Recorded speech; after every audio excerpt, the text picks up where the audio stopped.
Morning, good evening, good afternoon. क्या हाल चाल sir? बढ़िया। अच्छा, तो सर हालचाल तो आपके हमेशा ही बढ़िया रहते हैं ना, पूछो चाहे मैं पूछूं, फिर भी हम पूछ लेते हैं, क्या पता, क्योंकि आप बता तो वैसे भी नहीं पाओगे ना, तो मेरे तक तो बात पहुंचेगी नहीं, है ना। Actually it's a kind of formality. नहीं यार, मैं सही में पूछ रहा हूँ, ठीक है। चलिए सर, तो अभी तक की हम लोगों ने बात करी थी सर पैराबोला तक की, ठीक है। पैराबोला के बाद में अब जो हमारा टॉपिक आता है, थर्ड टाइप ऑफ ग्राफ जो आता है वो होता है सर एलिप्स।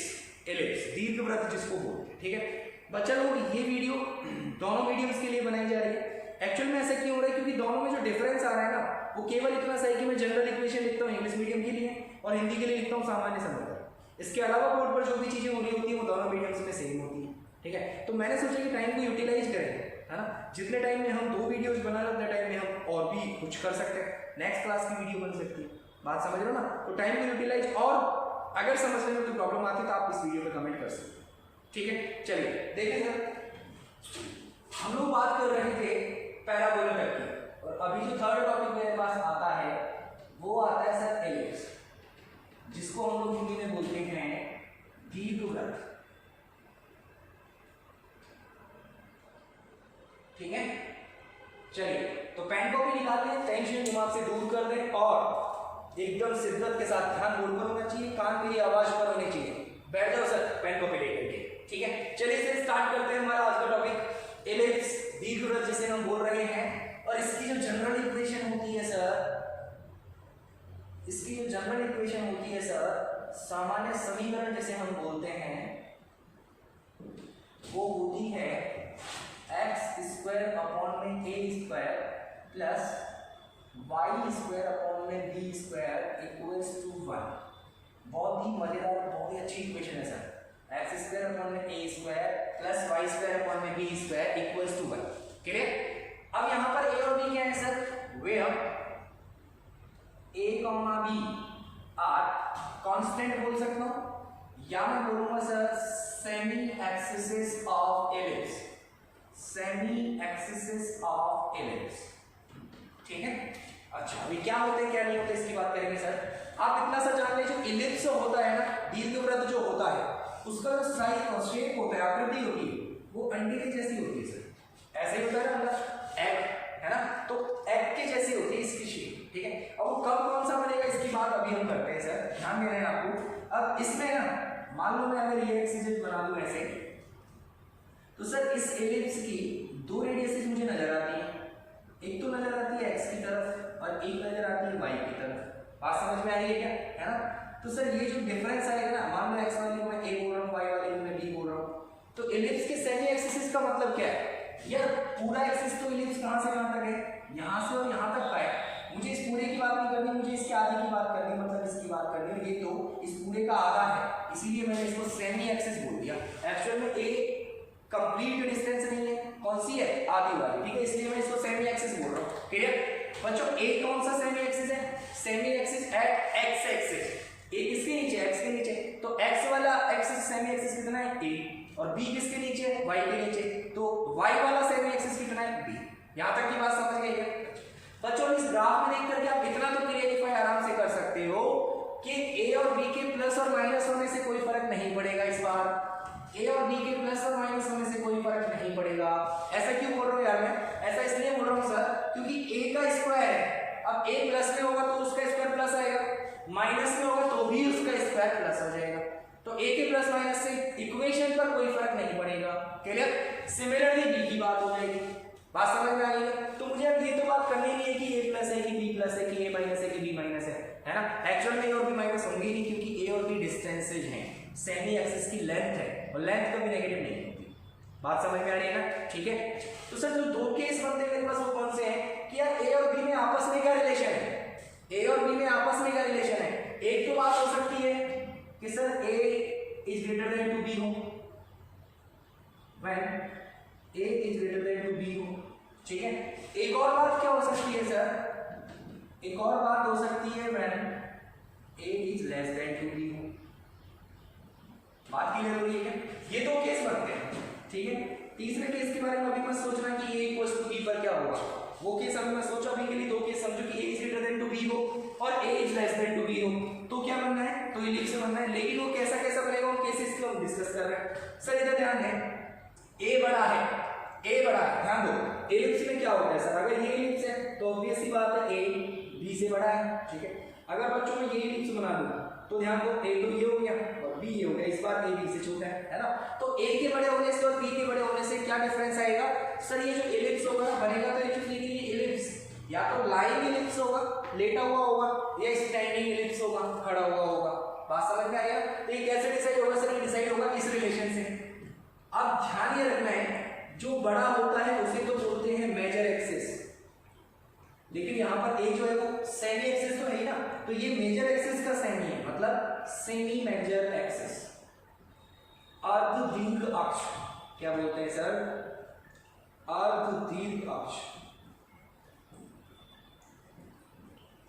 ठीक है। ऐसे ही सर बी को हम बोल देंगे यहां पर semi minor axis, semi minor axis, अर्ध लघु अक्ष,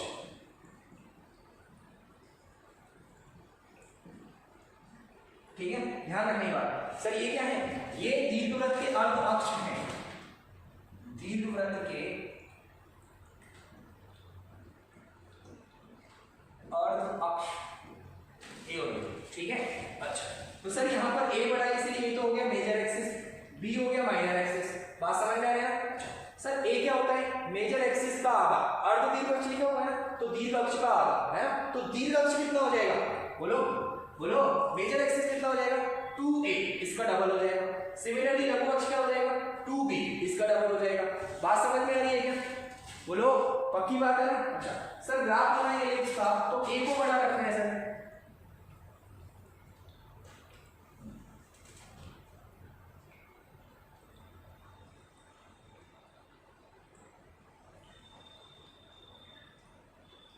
ये लो, ये बन गया ग्राफ। यहां पर जो चीजें हैं क्या है सर, ये डिस्टेंस a है, ये डिस्टेंस b है, ये डिस्टेंस db है और ये डिस्टेंस a है। बात समझ में आ गई सबको, ठीक है। मतलब x एक्सिस वाला सेमी एक्सिस a है, y एक्सिस वाला सेमी एक्सिस b है, क्लियर है ना। अब जो चीजें और इसमें हम कर सकते हैं सर, थोड़ी देर में बताएंगे उनके बारे में। अभी ग्राफ ये बना, ये समझ में आ गया सबको, है ना। ये कब बनेगा जब a बड़ा होगा b से, क्लियर हो गया ना बात। चलिए इधर बात करते हैं सर, यहाँ पर सर a छोटा है b बड़ा है, a छोटा है इसीलिए माइनर एक्सिस हो गया, लेकिन ये आधा होता है इसीलिए इसका नाम हो गया सर सेमी माइनर एक्सिस। क्या नाम हो गया, सेमी माइनर एक्सिस, अर्ध लघु अक्ष, अर्ध लघु अक्ष यहां से लिख लेना, ठीक है। और b को क्या बोलेंगे सर, अर्ध लघु अक्ष। ये तो हो गया a, b यहां पर बड़ा है तो b हो जाएगा सर मेजर एक्सिस का आधा, semi major axis. Semi major axis मतलब अर्ध दीर्घ अक्ष। बात क्लियर हो गई है, ठीक है। अब मैं ग्राफ बनाऊंगा तो मुझे y वाले सेमी एक्सिस को बड़ा रखना पड़ेगा, है ना। सर देखो ग्राफ क्या बनेगा,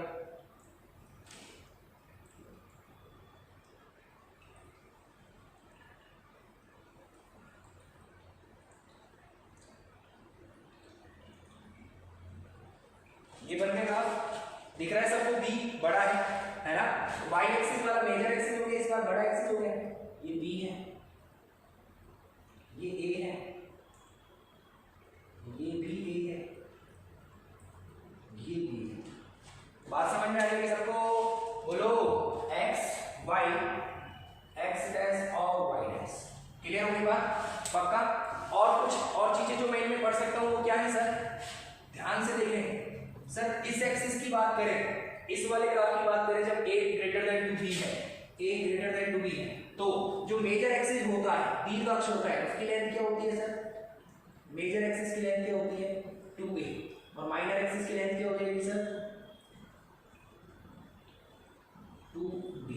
क्लियर हो गई बात, क्यों, क्योंकि a बड़ा था तो a वाला एक्सिस मेजर एक्सिस था, b बड़ा हो गया तो b वाला एक्सिस मेजर एक्सिस हो गया, ठीक है। सिमिलरली सर यहाँ पर बात करें तो इस वाले केस में मेजर एक्सिस क्या हो गया 2b, तो यहाँ पर माइनर एक्सिस क्या हो गया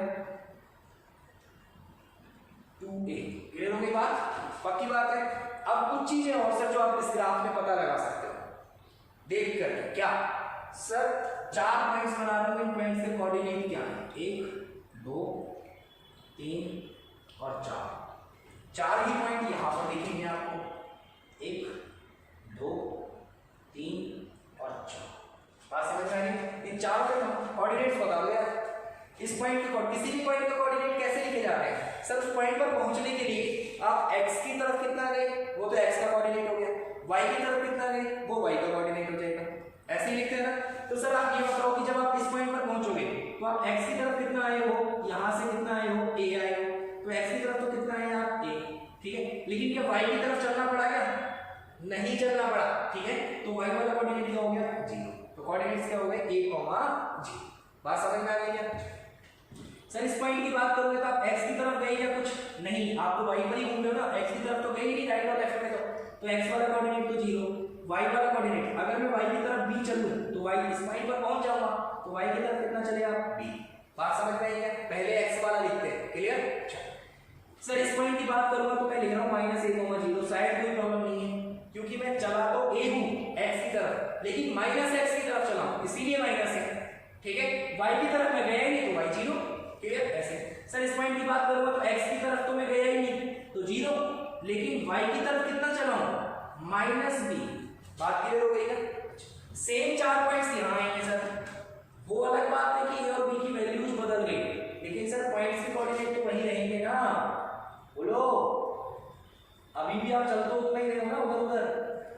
जैसे यहाँ पर तो a तो इधर चले, y की तरफ गए नहीं। बात क्लियर हो रही है क्या?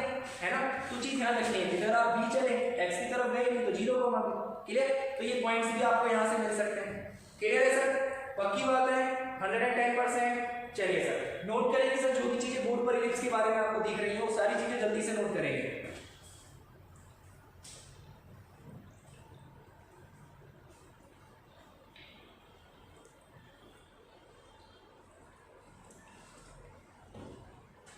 हाँ जी सर बेटाएं, वीडियो को पॉज करके नोट करना था, ठीक है।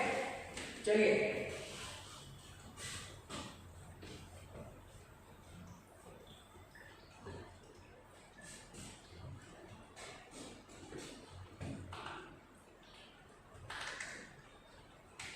सर 2 केस हमने पढ़ लिए, a बड़ा हो या b बड़ा हो। एक केस बचता है जब a और b इक्वल हो तो क्या होगा सर? इक्वल भी तो हो सकते हैं ना, बिल्कुल हो सकते हैं सर, मैं मना कर ही नहीं ना, ठीक है। तो अब आप फोर्थ टॉपिक डाल दें सर्कल। इसके क्वेश्चंस टेंशन मत लो करेंगे अभी, ठीक है। इलिप्स और सर्कल के क्वेश्चंस एक साथ करेंगे। फोर्थ क्वेश्चन फोर्थ ग्राफ आता है आपका सर्कल, जिसे हम बोलते हैं वृत्त। फोर्थ ग्राफ आता है आपका सर्कल, जिसको हम क्या बोलते हैं? वृत्त। अब ध्यान देना सर, जो एलिप्स की इक्वेशन थी, ध्यान दो, एलिप्स कैसा बन रहा था? ऐसा बन रहा था, ये a ये b, ठीक है, ठीक है। सुनो, इस एलिप्स को आप यहां से पकड़ो और ऐसे प्रेस करना स्टार्ट करो, ऐसे दबाओ इसको, इधर से दबाओ, मतलब a को छोटा करो, a को छोटा करो। तो यार ये जो चीज बनेगी ना, ये कंप्रेस होता जाएगा। और छोटा कब तक करना है सर? छोटा तब तक करना है जब तक कि a और b इक्वल ना हो जाए, मतलब जितना b था उतना ही a हो जाए, जितना b था उतना ही a हो जाए, सारे इक्वल हो जाए, ठीक है। तो आपको ये इलिप्स सर्कल की तरह दिखने लग जाएगा क्या? बोलो, जब आप a को इसको ऐसे दबाते जाओगे कब तक? जब तक कि a और b बराबर ना हो जाए, तो आपको ये शेप इस शेप में दिखेगी, और ये तो सर्कल है सर। बात समझ में आ रही है ना? तो अगर मैं a और b को इक्वल कर दूं इलिप्स में, तो वही इक्वेशन किसकी बन जाती है? सर्कल की बन जाती है। बात क्लियर हो गई ना? तो जो 2 केस हमने पढ़े कि a बड़ा हो या b बड़ा हो, उनमें तो इलिप्स बनता है। थर्ड केस जो होता है कि a और b को इक्वल कर दूं, तो क्या बनता है सर? तो सर्कल बनता है, क्लियर। चलिए सर बात करते हैं, ध्यान दें। हम बोल रहे हैं if a equals to b equals to r, ये माना है मैंने, ठीक है। a और b को मैंने r के इक्वल मान लिया, किसमें? in the general equation of ellipse, ठीक है। क्या बोला है सर? यदि a equals to b equals to r दीर्घवृत्त की सामान्य समीकरण में रखा जाए,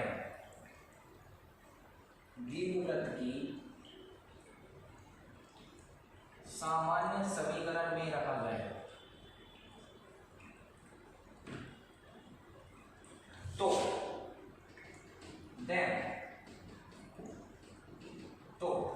क्या होगा देखिए सर, एक्स स्क्वायर अपॉन में ए स्क्वायर, ए को मैंने क्या माना आर, तो आर का square plus Y square upon में बी स्क्वायर, बी को भी क्या मान लिया आर, इक्वल्स टू क्या होता है सर 1।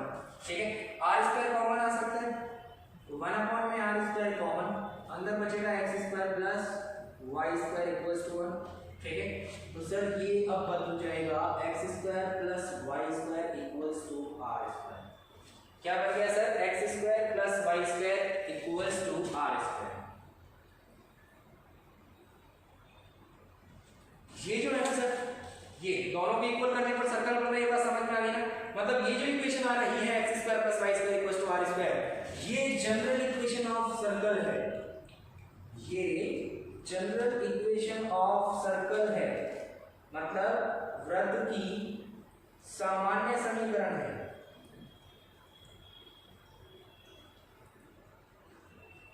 बात समझ में आ गई सबको, ये वृत्त की सामान्य समीकरण है। क्लियर हो गई सर बात, बोलो पक्की बात है क्या?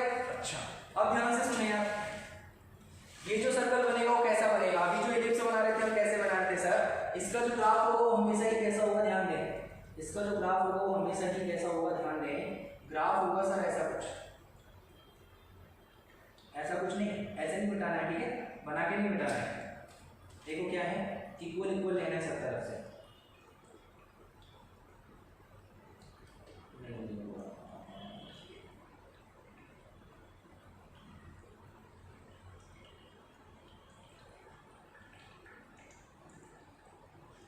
ये ऐसा कुछ सर्कल बनेगा। ठीक है सर, अब ये जो सर्कल है ना, इसमें ये वाली वैल्यू जो a हुआ करती थी ये कितनी हो गई 8, ये वाली वैल्यू जो b हुआ करती थी ये कितनी हो गई, और ये वाली वैल्यू जो a हुआ करती थी a, और जो b हुआ करती थी वो b।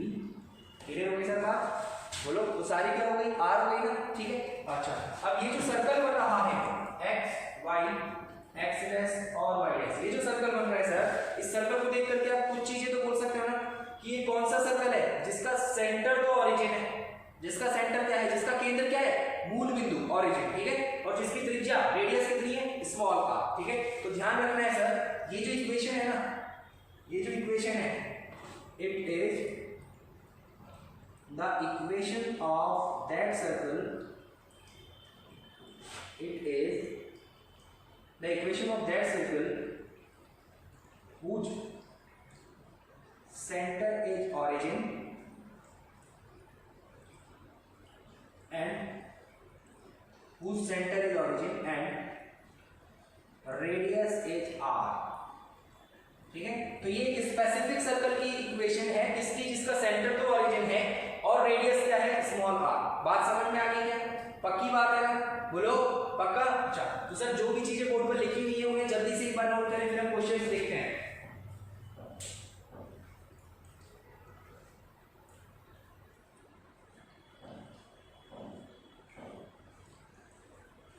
चलिए सर, नोट कर लिया क्या, मिटाएं। अच्छा देखें,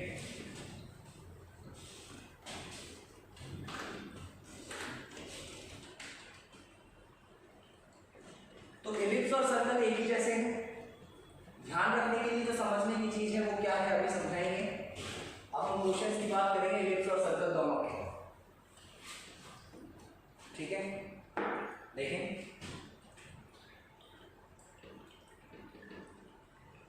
एलिप्स एंड सर्कल, दीर्घवृत्त एवं देखो सर, दीर्घवृत्त की इक्वेशन होती है एक्स स्क्वायर अपॉन में A square plus Y square upon में बी स्क्वायर इक्वल्स टू 1, और सर्कल की इक्वेशन होती है x square plus Y square equals to 16। ठीक है, ध्यान देना दोनों में पहचानोगे कैसे। ठीक है, पहले तो ये पता लगाओ कि इलिप्स बनेगा या सर्कल बनेगा, कब बन सकता है, क्या कंडीशन है उसकी। ठीक है, आइडेंटिफाई करो। तो सर उसके लिए क्या होना चाहिए, ध्यान दें, x और y दोनों का स्क्वायर होना चाहिए। ठीक है, एक्स और वाई, एक्स का स्क्वायर वाई का स्क्वायर, एक्स का स्क्वायर वाई का स्क्वायर, ठीक है। दूसरी बात, स्क्वायर जो है दोनों के, square of x and y addition में होने चाहिए सर। किसमें होनी चाहिए? आपस में एडिशन में। प्लस होना चाहिए, बीच में माइनस नहीं होना चाहिए। क्या होना चाहिए? प्लस होना चाहिए, ठीक है। तो ये दो कंडीशंस मैंडेटरी है सर, ये दो कंडीशंस इसके लिए भी और इसके लिए भी, दोनों के लिए मैंडेटरी है दोनों कंडीशंस। बात समझ में आ रही है क्या? है ना? अब जो चीज ध्यान की है वो क्या है सर? कौन डिसाइड करेगा कि एलिप्स बनेगा या सर्कल बनेगा? तो आप इतना सा ध्यान रखो सर, एलिप्स की जब बात आएगी, एलिप्स कब बनेगा? जब कोफिशिएंट जो होते हैं, coefficients of x and y, x और वाई के कोफिशिएंट, एक्स स्क्वायर और वाई स्क्वायर के आर डिफरेंट,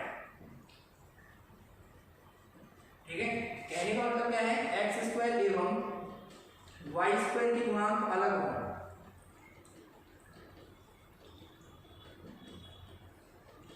तो क्या बनेगा? एलिप्स बनेगा, ठीक है। और अगर ये सेम हो, अगर ये सेम हो, when coefficient of x square and y square are same, अगर गुणांक सेम होंगे तो क्या बनेगा? सर्कल बनेगा, ठीक है। तो ये चीज ध्यान रखनी है सर, ठीक है। पहली बात तो x और y का क्या होना चाहिए? स्क्वायर होना चाहिए, है ना, वर्ग होना चाहिए। और दूसरी बात, जो वर्ग है x और y का वो एडिशन में होना चाहिए, जुड़ना चाहिए, क्लियर। प्लस होना चाहिए बीच में, प्लस होना चाहिए बीच में, माइनस नहीं होना चाहिए, ठीक है। दूसरी बात सर, आप क्या कैसे पता लगाएंगे कि अगर एक्स स्क्वायर और वाई स्क्वायर का गुणांक सेम, अलग अलग है, अलग अलग, यहाँ पर 2 है, यहाँ पर 3 है, यहाँ पर 4 है, यहाँ पर 10 है, ठीक है। जो इक्वेशन आपको देखने को मिलेगी उसकी बात कर रहा हूँ मैं। अगर एक्स स्क्वायर और वाई स्क्वायर का मल्टीप्लिकेशन फैक्टर जो है, कोफिशिएंट जो है, वो अगर अलग अलग है, डिफरेंट है, गुणांक अलग है, तो एलिप्स बनेगा। और अगर सेम है तो सर्कल बनेगा। बात समझ में आ गई ना? जल्दी से नोट करेंगे, वीडियो को पॉज करके। कर लिया बेटाएं? चलिए अब क्वेश्चंस पे आते हैं। जनरल इक्वेशंस को लिखा रहेगा तो, क्योंकि इसमें हमें कन्वर्ट करना पड़ेगा। देखो क्वेश्चन वही है, draw the graph for given equations. Question वही है, draw the graph for given equations, ठीक है। इक्वेशंस हैं sir, x square minus 3y square equals to 27। Second है x square plus 4y square equals to 16। Third है, इसको 81 ले लो यार, आसान बन जाएगा, ठीक है। थर्ड है sir 2x square plus 2y square equals to क्या लें 18। फोर्थ है sir x square plus Y square equals to 36, ठीक है। और ध्यान देना है, ये जो फोर्थ क्वेश्चन है इसमें है, यदि यह एक वृत्त है, यदि यह एक वृत्त है, इफ इट इज सर्कल, ठीक है, तो क्षेत्रफल बताएं।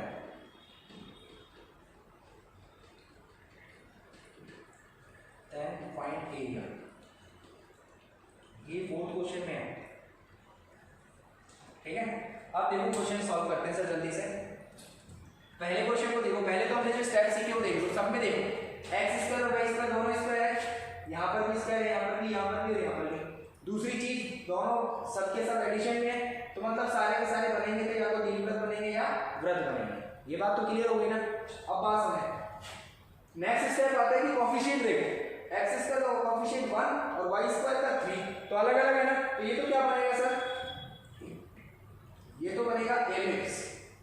यहाँ पर 4, यहाँ पर 1, ये भी बनेगा एलिप्स। यहाँ पर 2, यहाँ पर 2, ये सेम है, मतलब ये बनेगा सर्कल।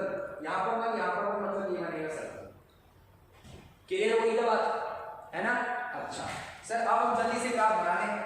पहले स्टेप होता है आइडेंटिफाई करना, आइडेंटिफाई मैं कर चुका हूँ। सेकंड स्टेप होता है जनरल इक्वेशन में कन्वर्ट करना। तो इसको देखो यार, पहली इक्वेशन को मैं जनरल इक्वेशन में कन्वर्ट कर रहा हूँ। ध्यान दे, जनरल इक्वेशन क्या बोलती है कि सर एक्स स्क्वायर और वाई स्क्वायर के साथ में कुछ भी नहीं होना चाहिए, और राइट साइड में क्या होना चाहिए? 1। राइट साइड में क्या होना चाहिए? कोई कांस्टेंट नहीं है, क्या है? 1 होना चाहिए, ठीक है। तो पहले तो 81 को ऐसे हटाओ, तो डिवाइड कर दो 81 से, डिवाइड करूंगा तो क्या बनेगा सर, एक्स स्क्वायर अपॉन में 81 प्लस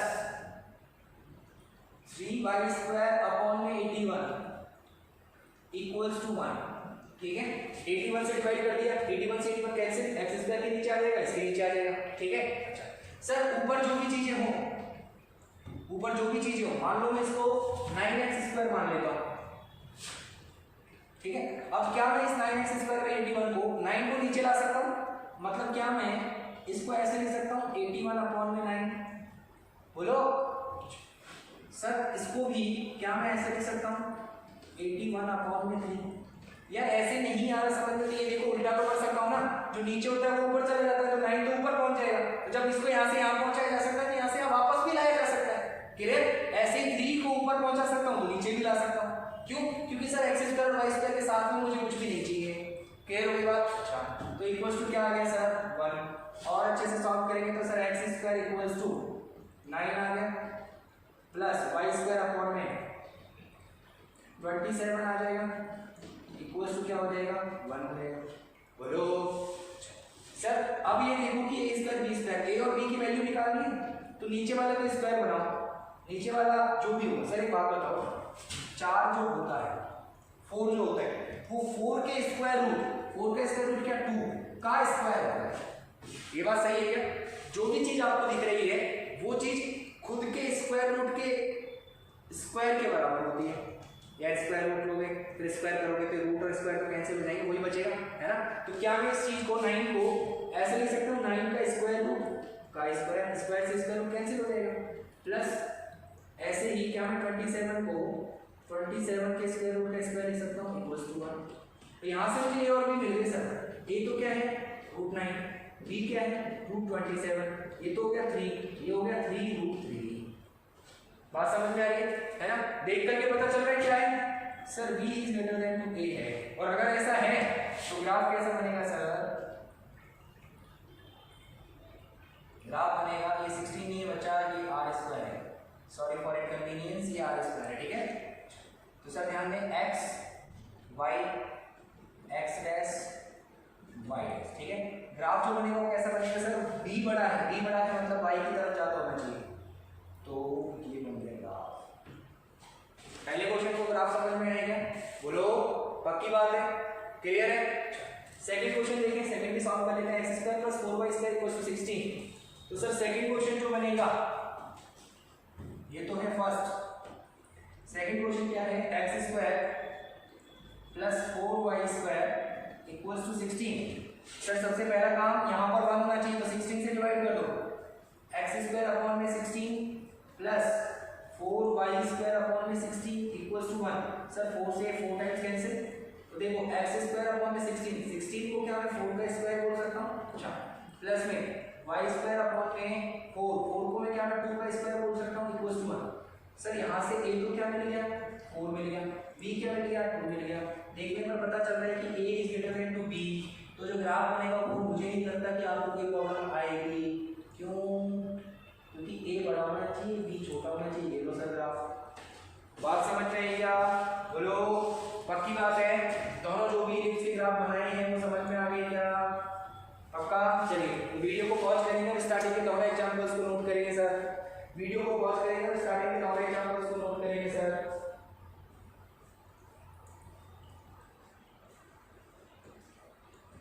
मिटाए, चलिए वो तो जनरल इक्वेशन है, इसको मिटाओ।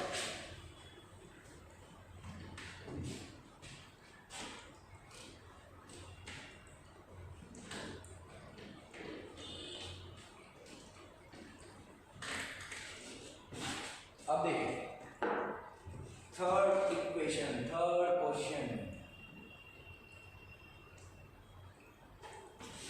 थर्ड क्वेश्चन बोलता है 2x square plus 2y square equals to 18। 2x square plus 2y square equals to 18। Sir क्या मैं इसको पूरी इक्वेशन को 2 से डिवाइड कर दूं, यहाँ पर ये हट जाएगा, x स्क्वायर और y स्क्वायर चाहिए ना, ये हट जाएगा। तो सर देखो 2 से डिवाइड करूंगा तो x square plus y square equals to 9 हो जाएगा। क्या मैं इस चीज को x square plus y square equals to 3 का स्क्वायर बोल सकता हूँ क्या? बोलो, बन गई सर्कल की इक्वेशन, जनरल इक्वेशन बन गई, मतलब रेडियस कितनी आ गई 3, ठीक है। सर्कल है तो ग्राफ बनाना बहुत आसान है, क्या ये लो, ये रेडियस कितनी है 3, ये रेडियस कितनी है 3, ये सब 3, ये सब 3, बात समझ में आ गई? बन जाएगा सर्कल, बोलो एक्स वाई एक्स डैश और वाई डैश, क्लियर। चलिए सर फोर्थ भी देख लें। फोर्थ क्वेश्चन है x square plus Y square equal to 36। ये तो सिंपल ही सर्कल दिया हुआ है, x square plus Y square equal to 36। इसको तो कुछ ही नहीं करना, x square plus Y square equal to 6 का स्क्वायर, यहाँ पर से r इक्वल टू क्या मिल गया 6 मिल गया, ठीक है भाई। 36 क्या होता है 6 का स्क्वायर होता है ना, तो r इक्वल टू 6 मिल गया। सर r इक्वल टू 6 मिल गया, ये बात तो पहले बताओ कि यार क्या ये सर्कल है। सर इस इक्वेशन से मुझे कंफर्म है कि सर्कल है, क्यों एक्स स्क्वायर वाई स्क्वायर के कोएफिशिएंट सेम है, ठीक है सर्कल तो है, ठीक है। अब r इक्वल टू 6 आ रहा है, रेडियस 6 आ गई, ग्राफ बनाओ पहले। तो सर ग्राफ में आपको रेडियस को क्या रखना है, रेडियस को रखना है 6, ये 6 और ये भी 6, हर तरफ 6, ठीक है। अब इसका एरिया चाहिए, क्षेत्रफल चाहिए, तो क्षेत्रफल क्या होता है सर सर्कल का, पाई आर स्क्वायर 22/7 इंटू 6 सॉल्व कर ले रहे हैं इसको, आंसर आ जाएगा। सर मुझे यूनिट नहीं गिवन है तो यूनिट स्क्वायर लगा देना आंसर। जब ग्राफ की बात होती है तो ग्राफ में मुझे यूनिट से नहीं पता होती कि एक्स और वाई क्या है। मान लो कि एक्स और वाई सेंटीमीटर में होते तो सेंटीमीटर स्क्वायर आता, मीटर में होते तो मीटर स्क्वायर आता, ठीक है। तो जो भी यूनिट आप मानोगे क्वेश्चन में होगी उस यूनिट का स्क्वायर, ठीक है। और जब कोई यूनिट नहीं दी हो तो आप ऐसे लिख दिया करो यूनिट स्क्वायर। बात समझ में आ गई क्या? पक्की बात है, चारों क्वेश्चन समझ में आए क्या? बोलो 110% श्योर हो, क्लियर? तो जल्दी से सब चारों क्वेश्चन को नोट करें, फिर थोड़ा सा होमवर्क देते हैं आपको, फिर चलते हैं।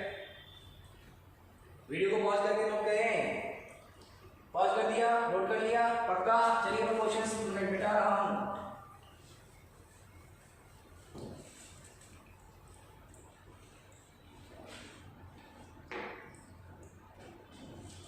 ध्यान से देखिए sir question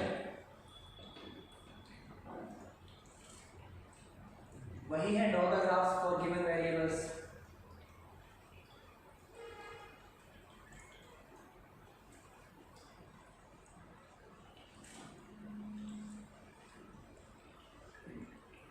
draw the graph for given equations. ध्यान से देखें, फर्स्ट वन है 4x square plus 16y square equals to 64। Second है 4x square plus 4y square equals to 64। Third है x स्क्वायर अपॉन में 4 plus y square equals to 16। Fourth है 3x square plus 9y square 27, ठीक है। तो ये चीज़ें आपको बनानी है। फिफ्थ है x square 3 plus 3y square equals to 27, 81, ठीक है। आपको क्या करना है सर, एक बात सुन लें, इस वाले क्वेश्चन में तो सर्कमफेरेंस कैलकुलेट करनी है, मतलब परिधि, ठीक है। और इस वाले क्वेश्चन में क्षेत्रफल मतलब एरिया, क्लियर। ये दोनों सर्कल है ना, कोएफिशिएंट सेम है, 4 4 3 3, ये सर्कल है, सर्कल में परिधि निकालनी है और एरिया निकालना है, ठीक है सर। तो ये पांचों क्वेश्चन आप सॉल्व करोगे, पक्की बात है, 110% श्योर, ओके। तो वीडियो को पॉज करके क्वेश्चंस को नोट करें, हरी अप।